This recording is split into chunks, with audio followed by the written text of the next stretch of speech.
Hello my dear listeners, it's the time of the next silver video. I will be covering the COMEX inventory, COMEX deliveries. I will be covering the silver spot price, gold-silver ratio in this video. Delivery notices for February right now. 4,600 contracts, 23 million ounces.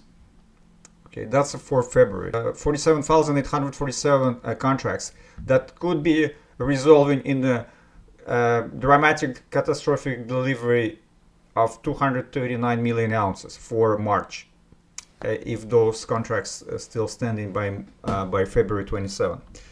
Well, my personal opinion on looking on everything and slicing and dicing this subject from different points of view, I don't want COMEX to default right now. As a silver stackers, I will tell you why. Because those people, if they see this coming, they're gonna retaliate some kind of way. Okay, and how they can retaliate to make a supply available. They could do some things that we cannot imagine. Potential inventory available on SLV. Okay, so if they do something to SLV and this supply flows, we could see dramatically price drops. So I would like to dollar dice, but not from the silver from COMEX default on the silver deliveries. So I think that's the best scenario for the silver stackers, because the patient is critically ill. He can die for many causes, but there is forces, there is banks, there is a Federal Reserve. There is a U.S. government. They don't want this patient to die fast right now. They want to prolong it, so they will do whatever it takes. So that's why me personally, I don't think it's the best the scenarios for silver stackers to see COMEX defaulting. But in anticipation of the COMEX default actually is a very good thing, because if, let's say, we see I would say maximum 80 million ounces for March, that will send a very strong signal. I'm not sure how this crisis will be managed, because if we on this pace of deliveries, and I will be looking to the Shanghai also, we looking for the very fast depletion, but I think it will ease and slow down at a certain point, because the price will move. If the price moves, in my opinion, over $100 per ounce, we will see some supply available. Who is holding the eligible inventory, which is 278 million ounces right now? JP Morgan Chase, who is rolled to protect the COMEX. They hold 120 to 130 million ounces. HSBC, who is also in the camp of the Federal Reserve and protecting the dollars. Scotiam, 60 to 70 million ounces. So you have 180 to 200 million ounces between those two. So I think that's what will be eventually serving the cushion for the COMEX, because the COMEX restock of the COMEX coming forward will be problematic. There will be less and less supply coming, because industrials and sovereigns that go directly to the mines in this silver, COMEX will see less and less silver, in my opinion, from what I hear and what I see. Shanghai exchanges, could they default first? Okay, so it's very interesting that to see that the inventory is the lowest, but those exchanges are much smaller. Like their combined inventory, it's 26 million ounces, okay, compared to 300 million ounces on the COMEX. So they are like 11 times smaller. I asked the Grok to analyze what's been happening to the Shanghai inventories in the last 6 months. So Shanghai starting inventory, you see how it's been falling from September to 1,400 tons to 500 tons. So if you want to translate this to 2 million ounces, which just makes it easier to understand, you divide by 31.1. Happened here. It's very interesting, because instead of losing, there was an inflow of 300 tons. So about 10 million ounces. So this point is very important to cover. What I did here is pay attention to this, because how much money you need to control one contract right now compared to what it used to be. I took the highest open interest month, one of the highest open interest month from last year, for July 2025.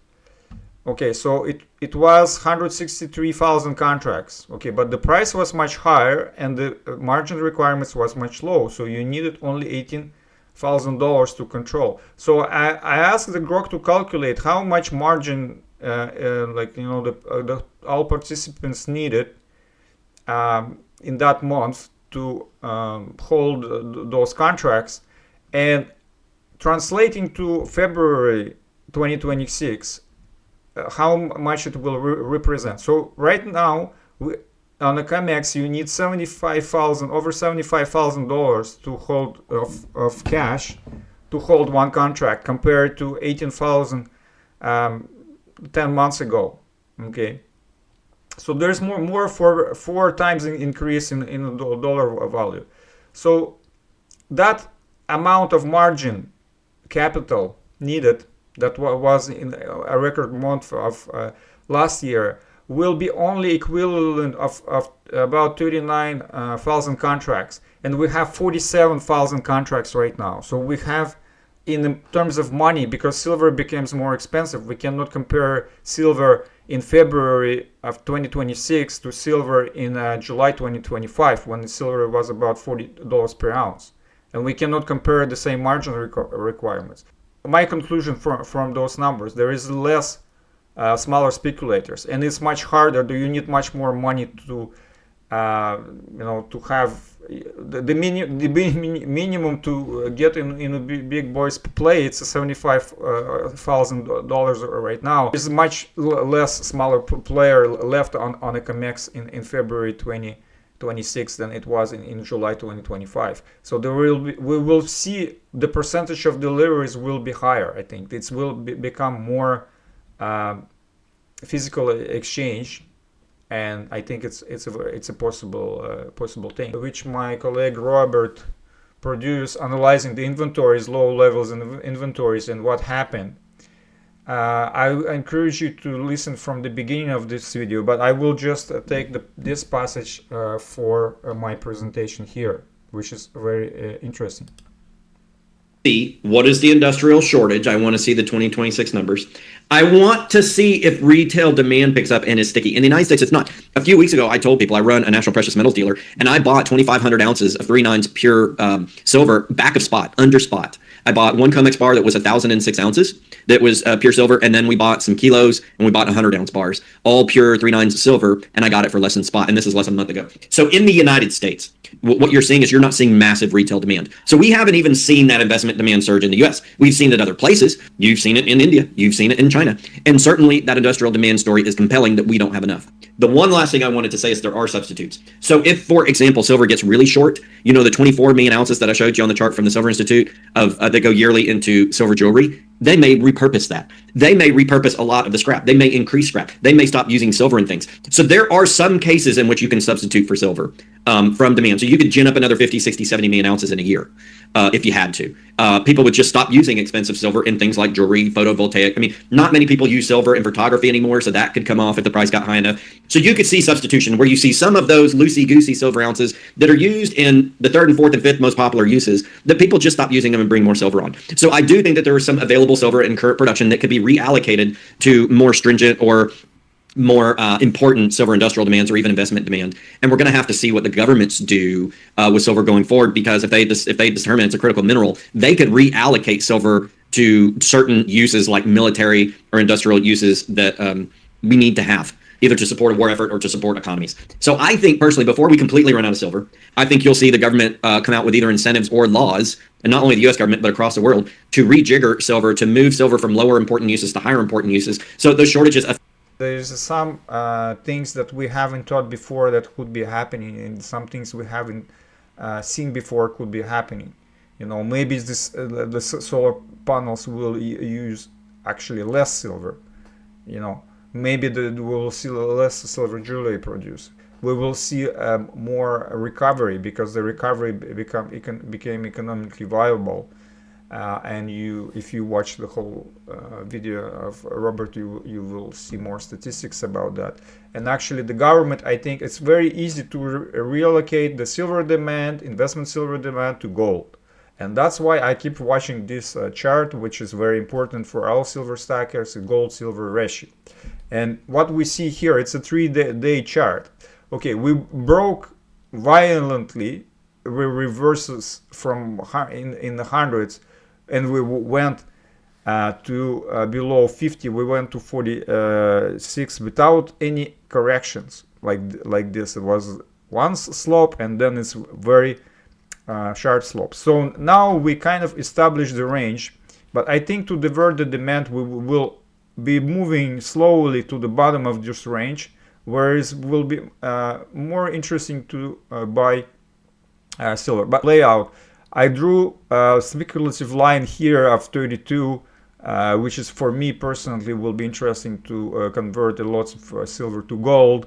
But I already start doing so, you know, in this area.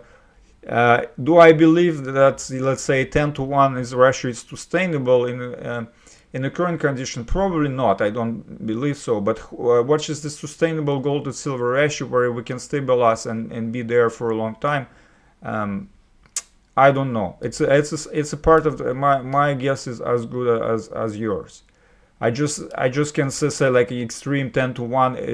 It seems to me be very low. So if we reach that one, I will be completely probably out of silver and converts into gold. That's how it's could play out. Now, what's happening in terms of the premiums in anticipation? So now the place that has cheapest premium in the United States, from my view, the biggest one, maybe you know, if you know the best ones, please share it in the comments. It's a GM bullion. So they have spot is 87.50. They have 91.50, you know, 1 ounce Sunshine Mean rounds. At the same time, Sunshine Mean is producing the blanks for American Silver Eagle. Sunshine Mean producing the 10 ounce Canadian Royal Mint Canadian silver bars, and Sunshine Mints are also producing for British Mint. They produce the 2 ounces. So I learned that by talking from one person working in the industry. So basically, they produce half of the Mint's sovereign silver ounce, but they have buffaloes here at let's say